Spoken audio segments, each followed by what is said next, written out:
ഭൂലോകത്തിന്റെ വിജയരാജ്ഞി അധ്യായം 3 ദൈവാലയ ശുദ്ധീകരണം. നിന്റെ കുമ്പസാരക്കാരൻ അച്ഛനോട് പറയണം, ഞാൻ ഭൂമിയിൽ തീയിടാൻ വന്നു. അത് ആളി കത്തണമെന്നല്ലാതെ ഞാൻ എന്താണ് ആഗ്രഹിക്കുന്നത് എന്ന എന്റെ വചനം പൂർത്തിയാക്കപ്പെടേണ്ട സമയമായി എന്ന്. ലോകം സൃഷ്ടിക്കപ്പെട്ടതു മുതൽ എത്ര ആത്മാക്കൾ ഈ അഗ്നിയാൽ പ്രകാശിതരായിട്ടുണ്ട്. എന്നാൽ ലോകത്തെ അഗ്നിജ്വാല തീർത്തും ശുദ്ധീകരിച്ചിട്ടില്ല. ഈ പ്രകാശം എന്റെ പുരോഹിതരിലൂടെ അത്ഭുതം ജനിപ്പിക്കുന്ന ഒരു രീതിയിൽ വ്യാപിക്കും. അതിനെ കെടുത്താൻ സാധിക്കുന്ന ഒരു ശക്തിയും ഉണ്ടാവില്ല. എന്റെ സ്നേഹജ്വാലയിലൂടെ സ്വർഗവും ഭൂമിയും തമ്മിൽ ഞാൻ ഉരുക്കിച്ചേർക്കും. എന്റെ പുരോഹിതർ ഈ അഗ്നിക്ക് ഇന്ധനം നൽകും. അതിനാവശ്യമായ കൃപകൾ എന്റെ ദിവ്യഹൃദയം പ്രദാനം ചെയ്യും. എന്റെ നുകം യഥാർത്ഥത്തിൽ എത്ര മാധുര്യമാണെന്നും ചുമട് എത്ര ഭാരം കുറഞ്ഞതാണെന്നും ജനങ്ങൾ അനുഭവിച്ചറിയും. ഞാൻ ദൈവാലയത്തിൽ ചെയ്തത് എന്റെ പുരോഹിതരിലൂടെ എനിക്ക് ആവർത്തിക്കണം. പാപത്തിന്റെ ഇരുണ്ട മേഘങ്ങളെ ആദ്യം അവരിൽ നിന്നും പിന്നെ അവരിലൂടെ എനിക്ക് സമർപ്പിതരായ ആത്മാക്കളിൽ നിന്നും അടിച്ച് പുറത്താക്കി പകരം എന്റെ സ്വന്തം ആത്മാവിനാൽ നിറയ്ക്കുന്നതിന് വേണ്ട ചാട്ട ഞാൻ ഉണ്ടാക്കിക്കൊണ്ടിരിക്കുകയാണ്. കുറെ കഴിഞ്ഞ് എന്റെ കുമ്പസാരക്കാരന് വേണ്ടി ഈശോ ഇത് പറഞ്ഞെഴുതിച്ചു. എന്റെ മകനെ, എനിക്ക് പ്രിയപ്പെട്ട മകനെ, എഴുന്നേൽക്കുവിൻ. എഴുന്നേറ്റ് എന്റെ പുത്രരെ തേടിപ്പോയി അവരെ രക്ഷിക്കുവിൻ. ചെന്ന് വഴിതെറ്റി നടക്കുന്ന വൈദികരെ ആട്ടിൻകൂട്ടത്തിലേക്ക് തിരികെ നയിക്കുക. അങ്ങനെ എനിക്ക് അവരെ സൗഖ്യപ്പെടുത്താനും വിശുദ്ധീകരിക്കാനുമാകും. ഞാൻ നിന്നെ അയക്കുന്നത് പഠിക്കാനോ പഠിപ്പിക്കാനോ അല്ല, മാനസാന്തരപ്പെടുത്താനുള്ള അപ്പസ്തോലനായിരിക്കണം. ലോകത്തിന്റെ വഴിത്താരകളിലൂടെ യാത്ര ചെയ്യുക. ഞാൻ ചോദിച്ചു, കർത്താവേ, എവിടേക്കാണ് അദ്ദേഹം പോകേണ്ടത്? കർത്താവ് ഉത്തരം നൽകി, രാജ്യത്തിന്റെ ഒരറ്റം മുതൽ മറ്റേ അറ്റം വരെ പോകണം. എന്റെ അഗ്നിനാളം ആത്മാക്കളിൽ കൊളുത്തുകയും രാജ്യാതിർത്തികൾക്കപ്പുറത്തും പാപത്തിൽ ജീവിക്കുന്ന എല്ലാ പുരോഹിതരെയും നിത്യനാശത്തിന്റെ പാതയിൽ നിന്ന് പിന്തിരിപ്പിക്കുകയും വേണം. ലോകം പടയേറ്റം നടത്തുമ്പോൾ അവർ ആദ്യം ചാരന്മാരെ അയക്കുമല്ലോ. പിശാചിനെതിരെ യുദ്ധം ചെയ്യാൻ ഞാൻ ഒരുക്കമാണ്. അതിനുവേണ്ടി എന്റെ അപ്പസ്തോലരും എന്റെ പുത്രരും ശുശ്രൂഷകരും എനിക്ക് വഴിയൊരുക്കണം. നീ എന്തുകൊണ്ട് എന്നെ ഉപേക്ഷിച്ചു? മേൽപ്പറഞ്ഞ കാര്യങ്ങൾ കർത്താവ് എനിക്ക് പറഞ്ഞു തന്ന് എഴുതിച്ചപ്പോൾ ഒരു ദർശനത്തിൽ ഗ്രാമീണ കൃഷിയിടങ്ങളും തകർക്കപ്പെട്ട മഠങ്ങളും വൃത്തിഹീനമായ സക്രാരികളും ആധ്യാത്മിക തലത്തിൽ നശിച്ചു കിടക്കുന്ന ദേവാലയങ്ങളും ഞാൻ കണ്ടു. ഈശോ ഇപ്രകാരം ആവലാതിപ്പെട്ടു, ഓ എന്റെ പുരോഹിതരെ, സഭകളെ ശുചീകരിക്കുവിൻ. അങ്ങനെ എനിക്ക് അവയെ പരിത്യജിക്കേണ്ടി വരികയില്ല. ജീവന്റെ പ്രകാശം അണച്ചു കളയേണ്ടി വരുന്ന നാശത്തിന് അല്ലെങ്കിൽ ഗ്രാമത്തിന് ദുരിതം. എന്നാൽ ലോകത്തെ ശിക്ഷിക്കാൻ ഞാൻ നിർബന്ധിതനായി തീരാൻ കാരണമാകുന്ന പുരോഹിതർക്ക് എത്രയോ കൂടുതൽ ദുരിതം. ആഡംബര സൗധങ്ങളിൽ വസിക്കുന്ന എന്നാൽ എന്നെ തീർത്തും അവഗണിക്കുന്ന സഭാപിതാക്കന്മാർക്ക് ദുരിതം. അവഗണിക്കപ്പെട്ട് കിടക്കുന്ന ഒരു സക്രാരിയിൽ നിന്ന് ഞാൻ ശ്രവിച്ചു, എന്റെ പുരോഹിതാ, എന്റെ പുരോഹിതാ, നീ എന്തുകൊണ്ടാണ് എന്നെ ഉപേക്ഷിച്ചത്? അവഗണിക്കപ്പെട്ട് കിടന്ന ഒരു ദേവാലയം ഒരു പുരോഹിതൻ സന്ദർശിച്ചപ്പോൾ രക്ഷകന്റെ ക്ലേശിക്കുന്ന ഹൃദയത്തിൽ നിന്ന് വലിയ ഒരു ജ്വാല, അവിടുത്തെ ആനന്ദത്തിന്റെ വികിരണം ഞാൻ ദർശിച്ചു. വിശുദ്ധ കുർബാനയിൽ അവിടുത്തെ വണങ്ങുകയും സ്നേഹിക്കുകയും ചെയ്യുന്ന പുരോഹിതരെയും പിതാക്കന്മാരെയും പ്രതിയും അതുപോലെ അവിടുന്ന് ആനന്ദിക്കുന്നത് ഞാൻ കണ്ടു. എനിക്ക് ദാഹിക്കുന്നു. ഒരു തീക്ഷ്ണമതിയായ പുരോഹിതനോട് കർത്താവ് ഇങ്ങനെ അറിയിച്ചു, എനിക്ക് ദാഹിക്കുന്നു. ആത്മാക്കളെ എനിക്ക് തരിക. ശുചീകരിച്ച സഭകളെ എനിക്ക് തരിക. എന്റെ ഹൃദയത്തിന് ചാരെ വസിക്കുന്നത് എത്ര കാമ്യവും എത്ര ആശ്ചര്യകരവുമാണെന്ന് അവർ അനുഭവിച്ചറിയുന്നതിന് എനിക്ക് ആത്മാക്കളെ തരിക. ഞാൻ അവരെ എത്രമാത്രം സ്നേഹിക്കുന്നുവെന്ന്, എത്രമാത്രം അവർക്ക് വേണ്ടി ഞാൻ വാഞ്ചിക്കുന്നുവെന്ന്, അവരുടെ അടുത്ത് എപ്പോഴും ആയിരിക്കാൻ ഞാൻ എത്രമാത്രം ആഗ്രഹിക്കുന്നുവെന്ന് അവർ അറിയട്ടെ. ഈശോ പാർശ്വത്തിലെ മുറിവിൽ ചേർത്തണയ്ക്കുന്നു. ഈശോയുടെ പാർശ്വത്തിലെ മുറിവ് ഞാൻ കണ്ടു. പുരോഹിതരിൽ ഒരാളെ ആ മുറിവിനോട് ചേർത്തണച്ചുകൊണ്ട് അവിടുന്ന് അദ്ദേഹത്തോട് പറഞ്ഞു, എന്റെ മകനെ, ഈ മുറിവിലേക്ക് നിന്നെ തന്നെ ആഴ്ത്തുക. ഞാൻ നിനക്ക് വേണ്ടി തയ്യാറാക്കിയിരിക്കുന്ന കുരിശു വഹിക്കാൻ വേണ്ട ശക്തി അതിൽ നിന്ന് ആർജിക്കുകയും ചെയ്യുക. എന്നിട്ട് രക്തം കൊണ്ട് ആ പുരോഹിതന്റെ തോളിൽ ഒരു കുരിശടയാളം മുദ്രണം ചെയ്തത് ഞാൻ ശ്രദ്ധിച്ചു. ആ പുരോഹിതന് നൽകപ്പെട്ടിരുന്ന ദൗത്യം പൂർത്തിയാക്കുന്ന സമയത്ത് അദ്ദേഹം അഭിമുഖീകരിക്കാൻ പോകുന്ന ആന്തരികവും ശാരീരികവുമായ സഹനങ്ങളുടെ പ്രതീകമായിരുന്നു അത്.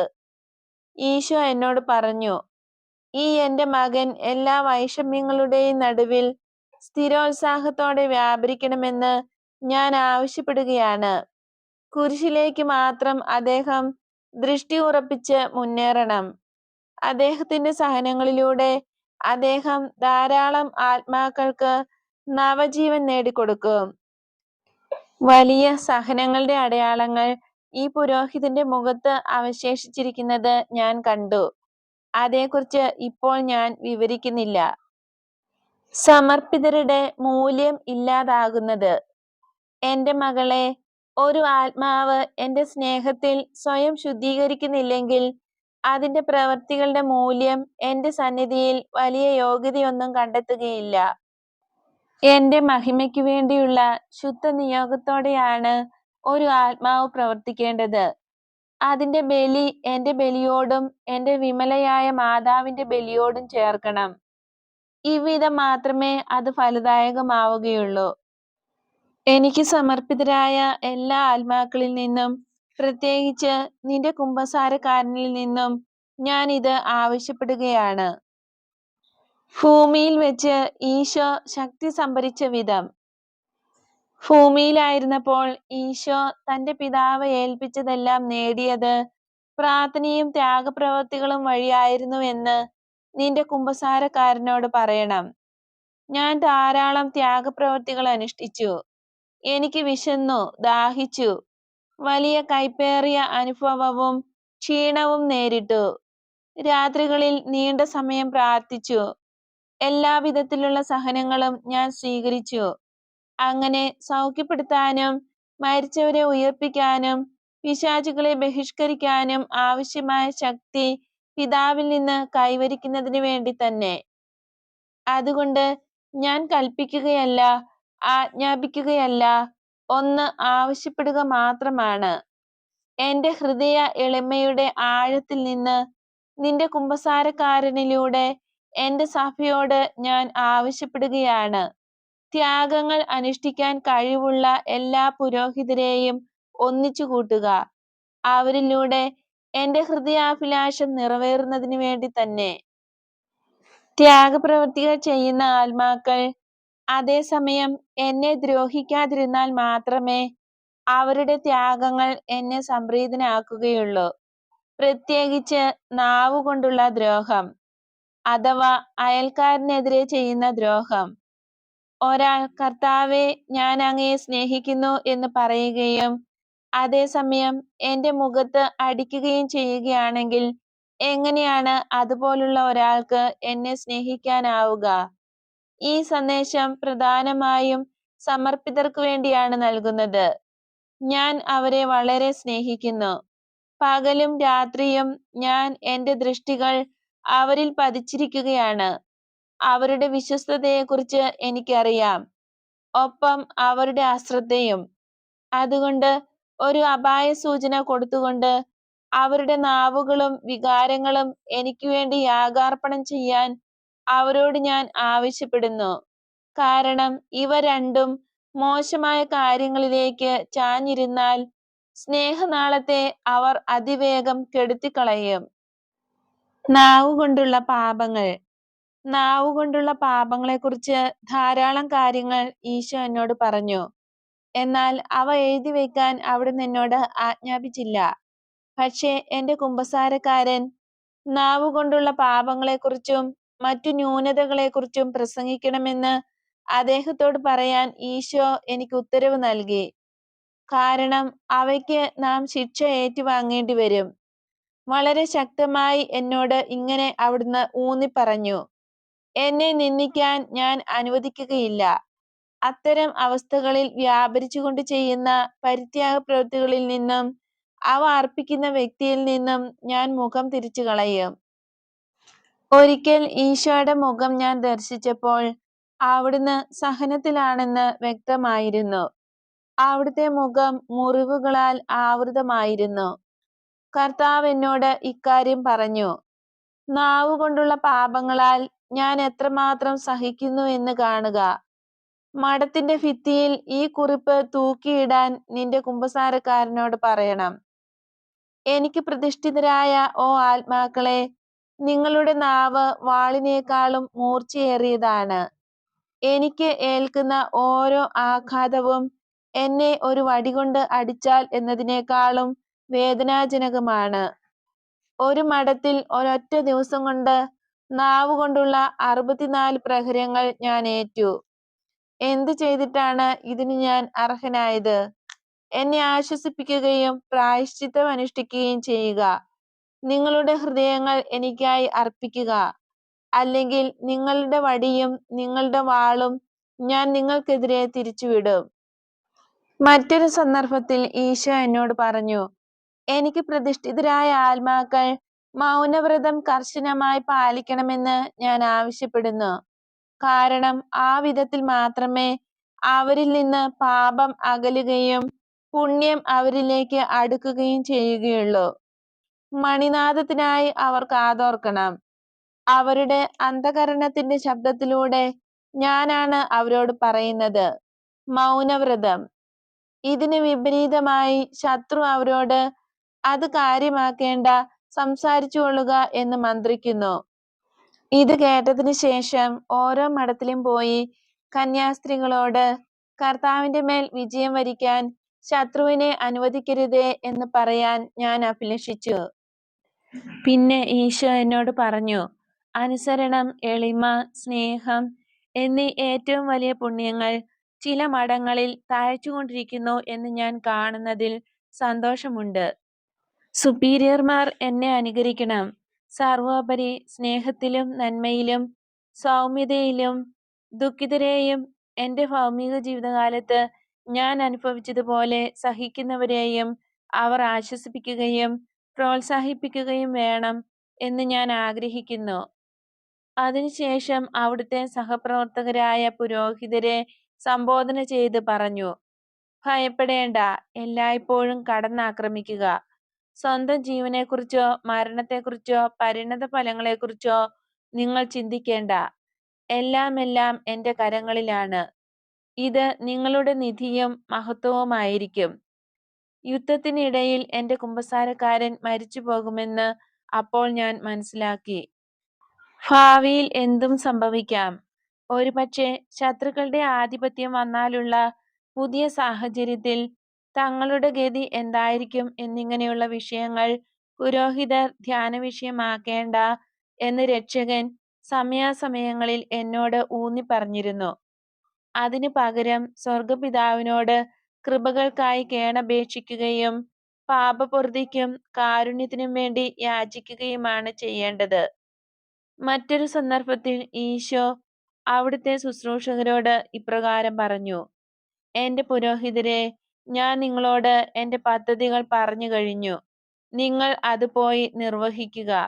സമയം അനുവദിക്കുന്ന ഇപ്പോൾ, പ്രകാശം നിങ്ങളോടൊപ്പം ഉള്ള ഈ നാളുകളിൽ നിങ്ങൾ സംസാരിക്കുകയും എഴുതുകയും പ്രയത്നിക്കുകയും ചെയ്യുക. കാരണം പ്രകാശം എടുത്തു മാറ്റപ്പെട്ടാൽ അഥവാ മാറ്റപ്പെടുമ്പോൾ നിങ്ങളെ കാത്തിരിക്കുന്നത് നിത്യതമസ്സായിരിക്കും. അപ്പോൾ വിലാപവും പല്ലുകടിയും ഉണ്ടാകും. ഈശോയെ മറികടക്കാതെ പരിഹാരമനുഷ്ഠിക്കുക. 1941 ഈശോ എന്നോട് പറഞ്ഞു, നീ ധൈര്യത്തോടും തീക്ഷ്ണതയോടും കൂടെ എന്റെ ദിവ്യ പദ്ധതി നടപ്പിലാക്കണം. അങ്ങനെ അത് സാക്ഷാത്കരിക്കപ്പെടട്ടെ. പരിഹാരാനുഷ്ഠാനങ്ങൾക്ക് വേണ്ടിയുള്ള പ്രേഷിതത്വത്തെ സംബന്ധിച്ചായിരുന്നു അത്. അതേ വർഷത്തിൽ തന്നെ വലിയ നോമ്പുകാലത്ത് മേലധികാരികളും മറ്റു ചില വൈദികരും എന്റെ കുമ്പസാരക്കാരനെക്കുറിച്ച് ചർച്ച ചെയ്ത രീതി ഞാൻ കണ്ടു. കർത്താവ് അവരുടെ തീരുമാനങ്ങളെ അംഗീകരിച്ചില്ല. കാരണം അവർ പരിഹാരാനുഷ്ഠാന പ്രേഷിതത്വത്തിന് എതിരായിരുന്നു. ഈശോ എന്നോട് പറഞ്ഞു, അവർ എന്റെ തിരുഹിതത്തെ കവച്ചുവെക്കരുത്. നഷ്ടപ്പെട്ട പാപികളായ വൈദികരെ എന്റെ തിരഞ്ഞെടുത്ത പാത്രത്തിലൂടെ എന്റെ തിരുഹൃദയത്തിലേക്ക് തിരികെ നയിക്കുക എന്നതാണ് എന്റെ ലക്ഷ്യം. പരിഹാരാനുഷ്ഠാന പദ്ധതി 4-5 വർഷങ്ങൾക്ക് ശേഷമേ ആരംഭിക്കാൻ സാധിക്കുകയുള്ളൂ എന്ന സന്ദേശം ഈശോയ്ക്ക് കൊടുക്കാൻ അധികാരികൾ എന്നെ ചുമതലപ്പെടുത്തി. കർത്താവിൽ നിന്ന് ഈ മറുപടി എനിക്ക് കിട്ടി: എന്റെ മകളെ, നിന്റെ കുമ്പസാരക്കാരനോടും അദ്ദേഹത്തിലൂടെ അധികാരികളോടും പറയുക, പാപത്തിൽ കഴിയുന്ന പുരോഹിതരെയും എനിക്ക് പ്രതിഷ്ഠിതരായ മറ്റാത്മാക്കളെയും എനിക്ക് രക്ഷിക്കാനാവുന്നതിന് പരിഹാരാനുഷ്ഠാനം ഇപ്പോൾ ആരംഭിക്കണം. ധാന്യം വിളഞ്ഞു നിൽക്കുമ്പോൾ കൊയ്ത്ത് താമസിപ്പിക്കാനാകുമോ? അല്ലെങ്കിൽ ഉയർന്ന പദവിയിലുള്ള ഒരു അതിഥി നിന്റെ വീട്ടിൽ കയറി വരാൻ ആഗ്രഹിക്കുമ്പോൾ പുറത്ത് കാത്തു നിൽക്കാൻ പറയുമോ? പെട്ടെന്ന് ചെയ്യുന്നില്ലെങ്കിൽ മഴയും കൊടുങ്കാറ്റും നിങ്ങളുടെ കൃഷി നശിപ്പിച്ചു കളയും. വന്ന അതിഥി മറ്റ് താമസ സ്ഥലങ്ങൾ തേടി പോവുകയും ചെയ്യും. 1941 കൊടുത്ത സന്ദേശം 4-5 വർഷങ്ങൾ പിന്നിടുമ്പോൾ യുദ്ധം കഴിഞ്ഞിരിക്കും.